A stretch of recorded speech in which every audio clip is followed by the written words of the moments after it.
My name is Joe Peroni, and this is the Rise Above Project. And today I want to tell you a little story about something that happened to me this week. But to be fair, stuff like this has been happening on and off for about the last 9 years. And with the election coming up, it's just been happening a little bit more. So when you work for yourself, by definition, you're considered to be self-employed. But as anybody would tell you that's self-employed, it's not that way. What happens is you're being employed by many different people, so you have to answer to a lot of people. So it becomes challenging because not only do you have to be good at what you do to satisfy a whole bunch of people, you also have to get along with lots of different people, with lots of different thoughts and lots of different backgrounds. And so again, it's having many mini jobs over and over again, and you are employed by all of these people. So here comes the question. Should you have to appease or fawn or degrade yourself to keep your business, or should you, or when should you stand up for yourself? Knowing full well that if you do that, there's a good chance, especially in this day and age, that they're going to quit or they're going to fire you. In other words, it's going to be a direct hit on your finances. Well, let me answer part of that question. So maybe when I was 18 or 19 years old, it would be possible for me to swallow my pride, let something slide, not care so much as long as I got paid. But once you start to do well in life and you have a lot of clientele and you've been around for a while and you have a good reputation and you end up respecting yourself and you're a respected person in the community, you tend to put up with a lot less in terms of that. And one of the things that comes to mind is, and I'm not sure who said it, maybe it was Gandhi or some guy named Edmund Burke. I see him as a person who may have said this. But he said the only thing necessary for evil to triumph is that good men do nothing. And so in this case, I think, depending on who it is, and in this case it's me, I think it's worth speaking up and saying something if somebody is lying. Because I think in this country, I think that's one of the problems, is that people can lie now and nobody challenges them on it. Or if you do challenge them on it, they immediately try to find someone else who agrees with them. And now we're in this really weird position in this country where they say everything's so divisive. And it's not that divisive. It just becomes that way because people are watching different news sources and they have so little emotional maturity these days that they refuse to open themselves up to what the actual truth is. Because sometimes the truth is very simple. You don't need to have somebody from a newscast tell you what the truth is. You can look up a law or you can look up data by yourself. You don't need anybody else to tell you these things. There are things in this world that are factual. So let me tell you what happened more specifically. So I had a client this week and she was saying things like, well, she wanted to talk politics. And I said right off the bat, I don't like where this is going to go. I feel really uncomfortable talking about politics. It's not something I want to do. But this person kept pushing. And the first thing they came up with is that they said they prefer Trump because Kamala supports gender-affirming care for prisoners. And I thought about that, but there's a truth thing to be had here. The truth here is that law got put in place when Obama was in office, and Trump actually followed the same law as Kamala Harris did. Actually, Kamala Harris didn't have to follow. She was vice president, by the way, so she had nothing to do with it. But she would still support the law, is what she said, which is no different than Donald Trump. Now, why do I find this interesting? I find it interesting because the Trump campaign has spent over $20 million to put a group of people into a corner and scapegoat them. And then this is something that they're running on. And yet it affects almost no people in this world. And so what I casually told this person, because again, I think when good people do nothing and they let the lies just accumulate, then I think you're doing something wrong. So what I did tell her is the fact that says, I'm not saying I'm for or against this. All I'm saying is that if you think Kamala Harris is a person not worthy of your vote because she went along with this law, well, Trump went along with the same law. So now how do you feel? And of course, you get the whole thing of, no, that's not true, that's impossible, that didn't happen. And so what is a person to do? So I said, listen, if you want me to prove it, I can prove it. I said, well, go ahead, because you can't. Well, so what I did was I pulled up this right away. And as you can see, oops, I don't know if you can see the thing right here. Very simply, I would read, and it says, question, was gender-affirming care available to transgender prisoners during the Trump administration? Answer, yes. Gender-affirming care was available to transgender prisoners during the Trump administration.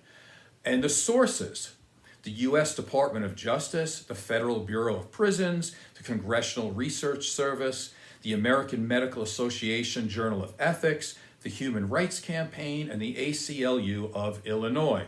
Case closed. There's nothing more to argue about. Now, whether you're for it or against it makes no difference because Trump and Joe Biden followed the same exact law, nothing different at all. Then, of course, then she throws in, well, there was no gender-affirming care on anybody done during Trump's administration. Well, yeah, that's because it's so rare that it almost never happens. But do you know what happens? If you want to talk about other things, how about these abortion bans? Because so far, it's been estimated that 64,000 women have been forced to give birth to, and their rapist was the father. So we don't want to talk about that, but we want to talk about gender-affirming care for somebody in a prisoner where I think the amount of surgeries or whatever, or electrolysis that they gets paid for almost never happens. And so you have to ask yourself, if they're spending over $20 million on ads to get these Republicans riled up to hate this one group, why are they doing this? And why are these people taking the bait?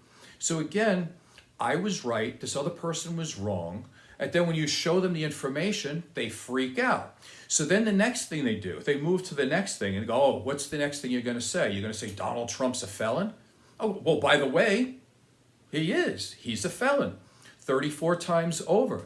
He was also found guilty of fraud, and by the way, he was also found guilty or liable for sexual abuse, and you could also say he's a rapist. That term ticked her off and triggered her so much that you can't say that. And it's like, okay, but I'm dealing with this for 9 years now with Trump supporters who, for some weird reason, when they hear a fact, they freak out.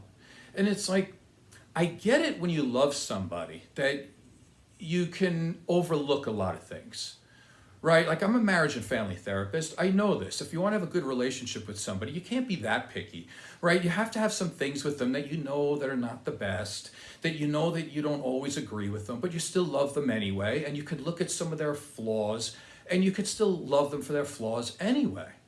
But who among us, right? All of us would love to be loved in a relationship the way Donald Trump is loved by his supporters, because they look at him as a felon and they justify it all. They look at all the people, all of the women that have said that he's been a sexual abuser, and they just whitewash all of it. And the fact that he was found liable for sexual abuse, they just wave that off too. Again, who among us wouldn't want to be loved so much that we were completely depraved and we completely are a mess up in every area of life, and everybody just says, oh, we didn't do it and we're just great anyway and we deserve to be put on a pedestal? This doesn't make any sense. So again, she got on it and I said, listen, I can also prove this to you. Now, rape might seem like a pretty harsh thing to say. However, all you got to do is look that up. And the judge Not me, not the guy down the street, not somebody random. The judge clarifies and says, yes, Trump was found to have raped E. Jean Carroll. That's what the judge said. Now, civilly, I guess you can't say that he was found guilty. You would have to say he was found liable. And in it, it says he was found liable for sexual abuse. Now, because of New York law, we don't need to get into that now, but in one sense, you could say that it's sexual abuse and not rape, but in the average person's thought of what rape is, you can definitely say that he raped this woman. And in doing so, Trump already tried to sue to say it was defamation of character, that he had raped this woman. And it was found that it's not defamation of character to say that he is a rapist. So why am I doing this show today? I just, for the life of me, I was brought up to have a certain amount of values and virtues, and that truth was an important thing. And, you might expect this from young people somehow because the world is changing. But what I'm noticing is that older people are changing too. Older people who know better, who are faced with the fact, completely justify it and completely run away, which is really disturbing. So what happened in this situation? Well, again, I was able to prove this. Again, at the beginning of this conversation, I said, I don't want to go down this road.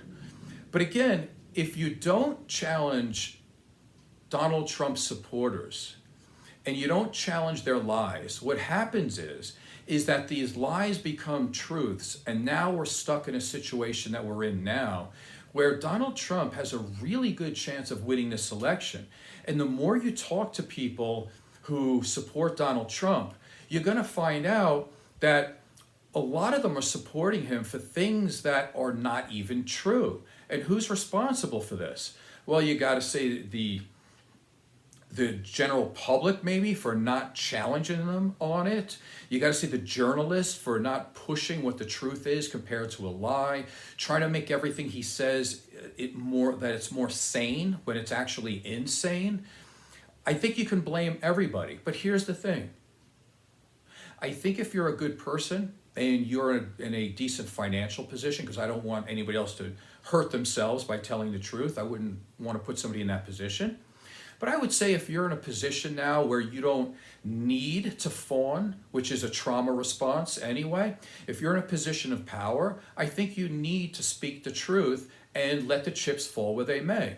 If people want to quit, if they want to leave, if they want to go find business elsewhere because they want to take their lies and then talk to people with their lies and act like it's okay, let them go do that. But don't be a part of that. I'm certainly not going to be a part of that. Anyway, I hope you found this valuable in some way. Stand up for yourself and do the right thing and push back against lies. My name is Joe Peroni. This is the Rise Above Project. Please subscribe and tell a friend. Thank you.